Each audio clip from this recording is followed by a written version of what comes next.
today we are going to not only discuss chapter 7, but we're going to discuss chapter 7 through 9. Oh God, sorry, my allergies. Jesus Christ. Yo, this weather is fucking outrageous. I'm so over this shit. And I think I'm starting to get a little sick again. I need to nip that shit in the bud. Anyway, so let's start off with chapter 7. Chapter 7 is titled The Dream Master. I think I said Dream Master last time. What is a Dream Master, Shannon? So it says, a Dream Master creates a masterpiece of life. So, starting off with that. So, after realizing that a Dream Master is somebody who makes a masterpiece out of his or her life or their life, however you identify, the first step into doing that is being honest with yourself. That's what I have here in my notes. You don't have to be honest with the whole world, but you do/should be honest with yourself. High school was when I decided, for me personally, that I had to be honest with myself. I was, really isolated at the time, dealing with friendship issues, so I kind of just stuck to myself at one point in college. And learned a lot about myself. Obviously at 26 I still have a ways to go when it comes to connecting with myself, but I started off pretty early, and from that day forward I always told myself that I don't gotta be honest with anybody else, even though clearly that's something that people, or I believe people, should do, but at least be honest with yourself. Don't crumple yourself like that, because that feeling was always just so uncomfortable for me. It was so uncomfortable for me to lie to myself. And when you're lying to yourself, or when you're in denial, that shit was really uncomfortable to me. Like, I feel it in my heart, like in my chest, whenever I do that. So, and it was just foolish. I was also thinking to myself, what's the point of me lying to myself? He also mentioned controlling your reactions, and I noticed people discussing this on social media a lot lately, which I am very happy, and kudos to everybody who understands this. I understand this, but this is probably the hardest part of this entire journey of self-awareness. This entire journey of self-love is not only being honest with yourself, but controlling your reactions, okay? So I wrote in my notes that controlling your reactions gives you the control over your routines and your life. Like, if you can control your reactions, you can control your environment, you can control your life, you can change your life for the better. Like, that is the realest thing ever. So then after that, he goes into some Toltec history, which I don't know if you remember, but from my first video, me talking about Don Miguel, he is a Toltec. He's Mexican, and he practices like an old ancient cultural belief and practice, and it's beautiful. It's everything that this book is and more. So he goes into this Toltec saying, which are divided into two groups of people. There are the dreamers, and then there are the stalkers. So the dreamers are those of us living in this dream. If you remember from, once again, one of my earlier videos, I talk about how this world that we live in is a dream created by all of us. And then there are babies born into this world and are taught these same beliefs, and they become a part of the dream, and they include these things that can actually cripple us. They include these beliefs and systems into their dream worlds. Now that dream that wasn't really initially there, they were just born into, is now actually a part of them. So, the dreamers are those of us who are living in this dream as dreamers, and just playing along while knowing that this is all an illusion. Those are who the dreamers are. And the stalkers are those who stalk like a tiger or jaguar, their reactions and their actions to everything. So basically, he mentions this saying of the Toltecs because you have to stalk your every move, pretty much, in order to change yourself. You have to constantly remind yourself every single day what your goal is within. If your goal is to change your life, then you have to change your reactions and your actions, period. And that's not to say that every day has to be perfect. That's just impossible. I always give myself pep talks. I'm like, and once again, I have to be honest with myself. I have to be honest with myself when I'm being a hypocrite. I have to be honest with myself when I'm doing some fucked up shit, even if it's some sly shit with a stranger on the train. Like, those interactions don't feel good, at least not to me. I don't like confrontation. So I'm constantly battling with myself in my head every single day. Even if I know somebody was shitty and they shouldn't have said or did the things that they did, you know, it still doesn't feel good for me to react to them. You're reacting for no reason, because if you actually look at it from a broader perspective, you'll realize that this hostile situation actually means nothing, because 9 times out of 10 this person approached you and did some fucked up shit because they were actually mad at something else that they couldn't control in their life, but in this moment they can control making you feel a certain type of way, or at least that's what they think. If you're a person who chooses to stalk or work on yourself every day, you are going to choose to not react, and by you not reacting, it's you recognizing that that moment, that hostile moment, had nothing to do with you. You know that. A person who is aware and who is working on themselves every day and is choosing not to react to everything and is picking their battles, they're gonna know in that moment, you want something from me. You want this emotional poison. You want to throw it onto me. You wanna make me feel something, and this has something to do with me. So if this person walks up to me and is like, you're stupid, I'm not gonna sit here and believe that I'm stupid. I'm going to just look at them and let them walk away and let them deal with themselves, and I'm gonna go about my day like nothing happened, because nothing did. You see what I'm saying? There's a big difference between seeing the way people see in the dream and seeing without judgment as it is. Okay? On page 109, he says, your reaction comes from a belief that is deep inside you. You know how you always see those memes on Twitter and shit, and especially when it comes to subtweeting, people react so strongly when they subtweet, or when somebody else they know is subtweeting. Like, and what's that Morgan Freeman meme when it says, if the shoe fits, feel free to tie that bitch up, or feel free to put that bitch on and lace it, or I don't fucking know. I know I'm not saying it right. I'm not saying it right, but I know y'all know what I'm talking about. That is what this reminds me of. Your reactions come from something deep inside of you. So if somebody comes up to you and calls you stupid and your reaction is very angry, even without you meaning to, you know, you probably know that you're not stupid. You know you're not stupid, but you know that that triggered something because at one point in your life you thought you were stupid. Or maybe that's something that you battle with every single day. It's constantly reminding yourself every day that you're not stupid, knowing that you're not stupid. It's a thing that you have to work on every single moment of every single day. So when you react to somebody calling you stupid, you know, you may not actually believe them, but it still triggers something inside of you, because deep down, those insecurities still lie. You still haven't fully healed yourself. Page 111 states, the real mission you have in life is to make yourself happy. And in order to be happy, you have to look at what you believe, the way you judge yourself, the way you victimize yourself. All of these things are very challenging. All of these things are very, very painful, but it has to be done, because like it states, your main mission is to make yourself happy. So you have to look at yourself from all angles, all perspectives. That's a part of being self-aware, is knowing who you are to your core, understanding not only who you are, but how you react to things, how you're going to react to things, almost being a psychic in your own life. You have to be honest about your own happiness. You cannot wear this mask thinking just because you have this partner, you have this house, you have this job, and you're like, see, I'm a success, I'm everything that everybody wants me to be. But deep down, you're still not happy with who you are by yourself. You can't sit with yourself. And by you choosing your reality over the true reality, it's bringing you pain, it's bringing you abuse, you're harming yourself.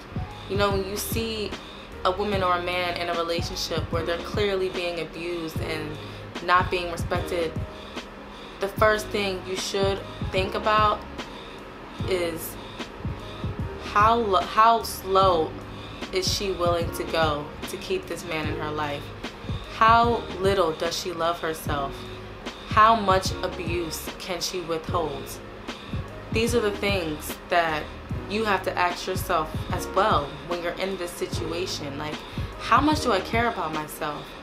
Is this what I really want for myself? Do I care? Do I love myself? If I love myself, am I going to continue to allow myself to be in this situation? Like, how am I going to get out? And in page 113, he states, even when we meet someone and he tries to pretend to be the best he can, even with that false mask, he cannot avoid presenting the lack of love, the lack of respect he has. Meaning, the true color is going to come out eventually. There's only so much a person can repress. Sorry, my camera kind of cut off, but it doesn't matter anyway. To wrap up chapter 7, Miguel hits us hard with this one. Page 115, he states, sometimes the self-judgment is so strong that people need to be numb just to be with themselves. You can walk away from another individual. You can walk away from a group of people, but you cannot walk away from yourself. You are stuck with yourself, which is why it's very important for you to be your #1 cheerleader, your best friend, your confidant. You have to be all of that for yourself, because you can't walk away from yourself. You're stuck with yourself. So people choose to develop addictions, or people tend to get involved with addictions because they don't want to deal with their emotions. They don't want to sit with themselves and think about the pain, the suffering, the changes that they may have to make in order to get the things that they want. They don't want to sit with any of that, but it's understandable. That shit is extremely painful. I deal with it every single day. Everybody deals with it every single day. So a lot of us, including myself, we like to drink to relieve stress, or smoke to relieve stress, and that is what it's doing. It is relieving stress, but it's also numbing us, because in that moment we don't want to be reminded of the pain. We don't want to think about the fact that we have to work extra hard to make less than what we're owed. We don't want to think about all the work we have to do in order to achieve this major goal in our lives. Like, we don't want to think about any of this shit. So we dabble in stuff like that, drinking, smoking.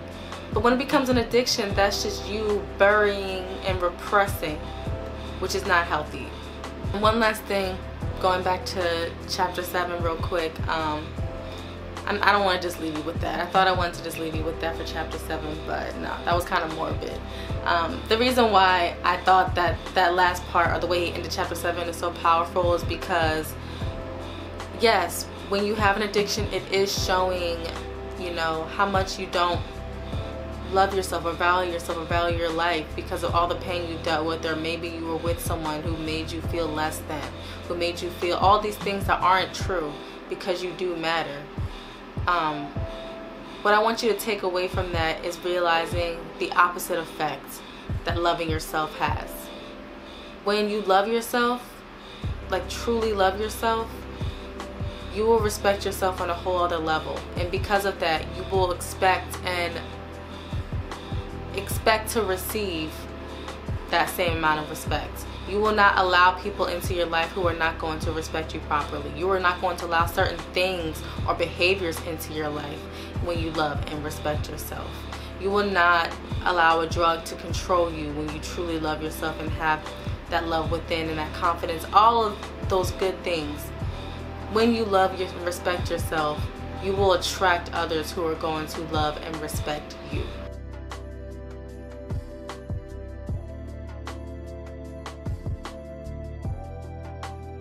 Alright, so now we're going to head into chapter 8, titled Sex, the Biggest Demon in Hell. You can imagine my reaction when I read that. I was super excited. I'm sorry, I really enjoy sex, but that's besides the point. Sex is the biggest sin of the humans. When the human body is made for sex. I had to say that. I don't want to get into religion and what people choose to believe and don't believe, but what I do know and what this book says is that sexuality and sex, the feeling of sex, are natural. These are natural things. So all of those sins and beliefs that people choose to include in their personal dreams, a lot of it distorts the idea of something that is actually beautiful and extremely natural, something that we need, literally need. We grow up believing that we're supposed to create this image or be the type of person, and if we're not this person, that nobody's going to like us. And all that just does is ruin us, infects us with wounds that we pour emotional poison into. Page 122. The mind plays this game, but the body doesn't care what the mind believes. The body just feels the sexual need. At a certain time in our lives, we cannot avoid feeling sexual attraction. This is completely normal. It is not a problem at all. The body is going to feel sexual when it's excited, when it's touched, when it's visually stimulated, when it sees the possibility of sex. The body can feel sexual and with a few minutes later, stop feeling sexual. If the stimulation ends, the body stops feeling the need for sex, but the mind is another story, which is going to lead me in talking about how Don does such a great job separating or explaining the difference between the body and the mind. Because as simple as it sounds, you're probably sitting here thinking, yeah, obviously the mind is separated from the body, but the mind and the body are extremely aligned in a way that we do not want it to be. Which this specific thing that I'm discussing right now is exactly why it's so hard for us to reach into ourselves and to find that love, or it's part of the reason for that. The mind plays games while the body actually feels. The mind doesn't have a body. The mind, for instance, let me explain. The body has needs. You know, when your body feels hungry, when your body is feeling sexual, you need sex, water, shelter, clothing.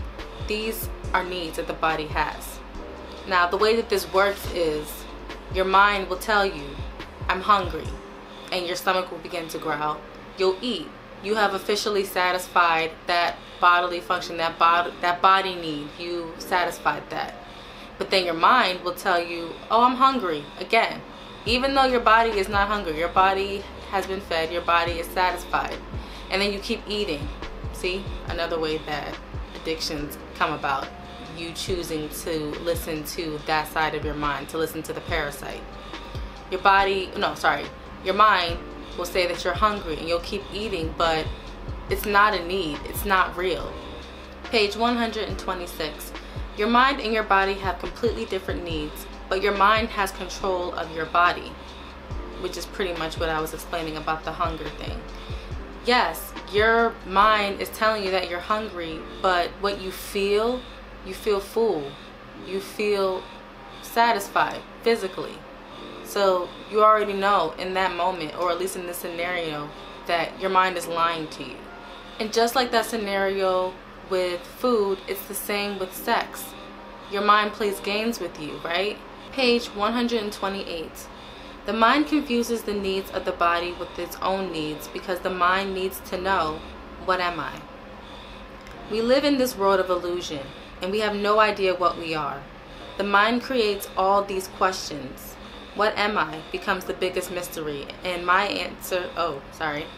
any answer satisfies the need to feel safe. The mind says, I am the body. I am what I see. I am what I think. I am what I feel. I am hurting. I am bleeding.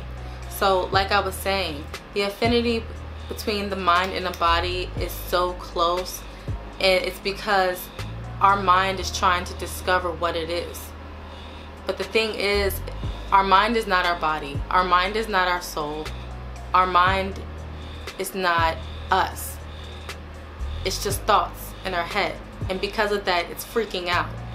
So it becomes so clingy and so attached to the body because it's trying to figure out who it is, what it is.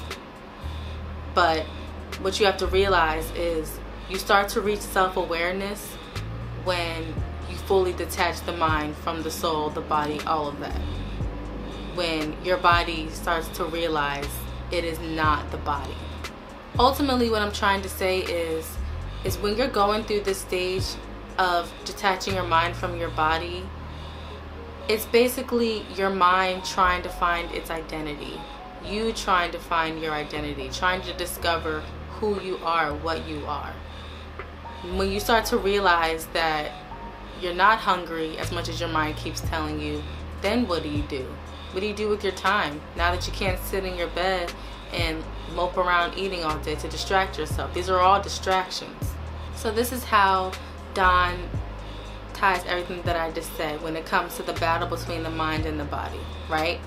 Bear with me here, because something like this is something that I truly believe, and I think that it will change your entire life. But he states, you find out that what you are is a force that makes it possible for your body to live, a force that makes it possible for your whole mind to dream. Without you, without this force, your body would collapse on the floor. Without you, your whole dream just dissolves into nothing. What you really are is that force that is life. If you look into the eyes of someone near you, you will see the self-awareness, the manifestation of life, shining in his eyes. Life is not the body, it is not the mind, it is not the soul. It is a force. Through this force, a newborn baby becomes a child, a teenager, an adult. It reproduces and grows old. When life leaves the body decomposes and turns to dust. And simple. We are not this shell. We're not. So if we're not this shell, then what are we? And what is our mind? Our mind is a force. Our mind is a force. All those things that everybody is talking about right now, law of attraction, trying to connect with spirits and things of that nature, it's all a force. That law of attraction, that's your mind. That's what that is. That's why it's so important to have positive thoughts. That's why it's so important to be aware of what we think and what we say, because we are the force. We are driving all of this. We are creating this world.